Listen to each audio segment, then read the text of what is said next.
Dear friends, I've been asked to attempt to share what I've experienced as your rector during COVID. It has been challenging for all of us, to say the least. I often refer to it as a year of whiplash, of unending change and uncertainty, of watching numbers, hoping we are in a downward trend, making plans only to have the case numbers increase, and becoming aware of the impact on the health department, medical community, hospitals, and even colleagues. As your rector, your priest, it has been a struggle to manage the heightened anxiety, the community's and my own, while striving to bring forth messages that bring hope, give meaning, or lift spirits.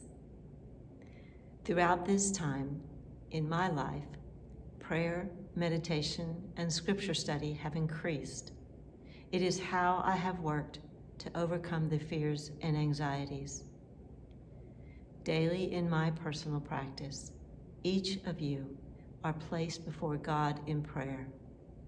It's not simply saying your name.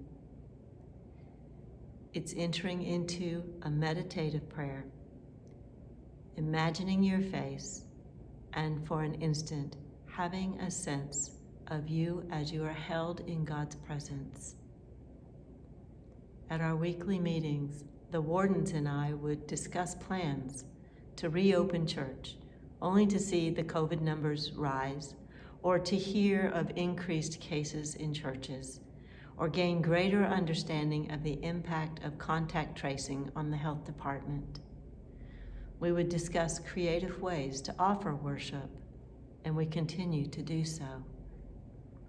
With all the uncertainty we're experiencing, and after having reopened to inside worship once, only to see the COVID numbers increase and a need to return to electronic worship, it has been my intention not to add to the anxiety and distress. Each day, I am aware of disappointing or failing at least one person, and often more. Early on, the vestry and I discussed a sequence of benchmarks before coming back inside the building, needing to see declining numbers before returning to worship in the sanctuary, then begin cautiously offering Sunday school and Good Shepherd and the world inside, and only then, if comfortable, slowly reopening to outside groups. So we, or I, have had to say no to many requests. It is challenging. As I shared during annual meeting, so much of ministry as a priest has changed. We are not allowed to visit hospitals or nursing homes unless a person is dying, and maybe not even then. So when Mary Lou ended up in the hospital, I had not visited someone in the hospital since February or early March.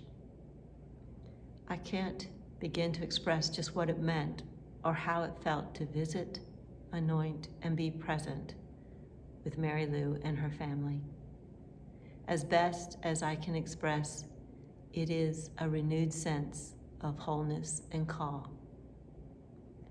I cannot thank the wardens, vestry, Ruth Ann, Father Rick, Mary, Jim and Alvin, and especially Lisa, for all their support, flexibility, and creativity during this year.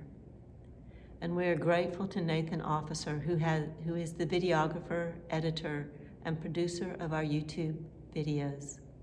Thank you, thank you, thank you. Although we are not through COVID yet, each day brings a new ray of hope as vaccines are being developed and hopefully soon will become available. It will still be a while yet before we can return to normal life. So we will continue to come up with alternative ways of being community, of offering worship, of marking the church year. We ask you to step forward into 2021 in faith with Good Shepherd, knowing that I, the staff, the wardens, and vestry continue to work daily to continue in community. Each and every one of you are deeply loved.